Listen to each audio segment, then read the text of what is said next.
So we're having a feast here at the farm. Brought a watermelon, and everybody seems very excited. Greetings, this is Rich, and today we just wanted to show you a very inexpensive way that we are making raised beds. This is a finished raised bed, and it already has all of our elements in it. At the very bottom of everything, there's landscape fabric, but on top of that, then we put cardboard. But here's some other ones that we're making, that we're in the process of making. What's really great about these raised beds is how simple they are. These are 2x6s along the side. So there's 1, 2, and on the other side, there's 2 more. There's 4. And then those are 2x6 by 12 feet long.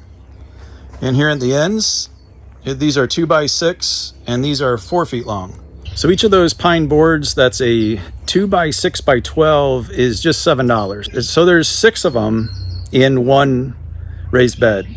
So 6 times 7, there's $42. And then in the corner here, we're just using these really cool landscape blocks, and we got ours at Lowe's, and they're just $4 each. So there's 2 in each corner. So 8 times 4, $32. To keep the sides from bowing out, we put one more 2x6 along the middle here. We're wrapping our boards in plastic just to keep the moisture off of them. So the incredible thing is that all in, we're at about $100 for each raised bed that is 1 foot tall, 4 feet wide, and 12 feet long. That's a very large raised bed for just $100. Now, one thing we decided to do is to go with pine, and we're well aware that that's not going to last anywhere as long as cedar. But, you know, a bunch of people online were using green treat, and there's no way we're going to do that because we're trying to grow healthy food for people. The last thing we want is treated lumber that's in our raised bed. And when you go to water it, it's going to leach whatever horrible poisonous chemicals are treating that wood into your soil. So as far as we're concerned, either you're going to go with like galvanized metal, or you could go with cedar. We just chose to go with pine. We're basically doing an experiment to see how long they're going to last. And we feel that by wrapping them in the plastic, that they are going to last for a reasonable amount of time. As far as filling the beds, we're putting down a layer of cardboard. And then on top of that, we got some topsoil that we just dug out of our farm there with our tractor. We're just doing a few inches of topsoil. And then we're doing a layer of leaves on top of the topsoil. And to finish it off, we got this awesome compost. Looks like Wyatt has got something to say about it. Hello, Wyatt. Okay, just to show you exactly what we're talking about with this method, we have our 4 raised beds are all in a different stage of development. This first one here just has the bottom layer, which is cardboard. This next one has the cardboard down, but we've also put topsoil on it. So topsoil is in the bottom portion of that raised bed. And so here's our third layer. This one has the cardboard. It also has the topsoil, and we've added a bunch of leaves, and those will break down. And then here is the finished product. So this one has everything. It's got the cardboard, it has the topsoil, leaves, and the top portion of it is beautiful compost. So there we have it, from start to finish, and we're ready to do some planting. All right, a few weeks have passed. Actually, this Saturday is our first farmer's market. It's a 26-week season.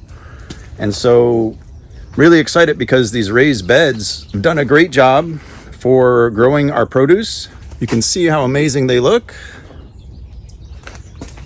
We've done succession planting, so each week we're planting one of these sections. And so what that is going to enable us to do is have produce ready for hopefully most of the weeks of this farmer's market. So you can see we just planted these guys last week, and so they're not very big yet. But as we go on, these are mostly a week apart, and so you can see the amount of growth that occurs just over a week.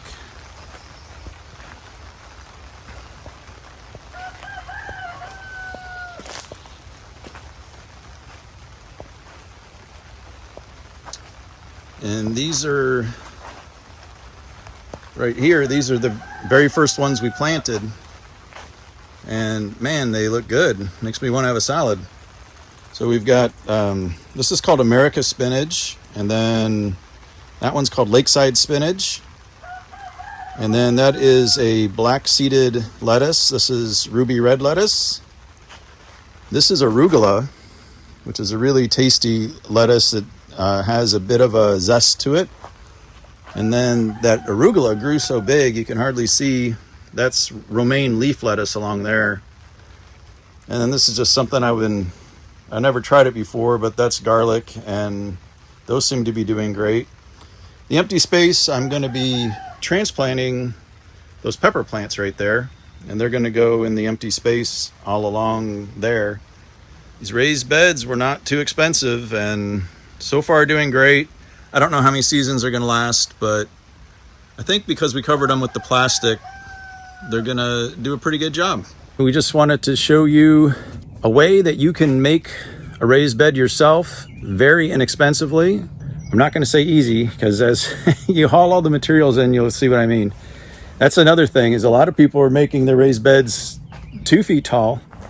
And I would say go ahead and start with a 1 foot tall bed first. And if you don't mind filling that, and you wouldn't mind filling it yet another foot, then go for it, because obviously the taller the bed is, the easier it's going to be to work all of your beds.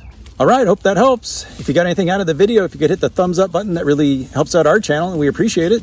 Also, if you haven't subscribed to our channel yet, please do, because we have a ton of videos on the way. Thanks so much for viewing, and we'll see you in the next video.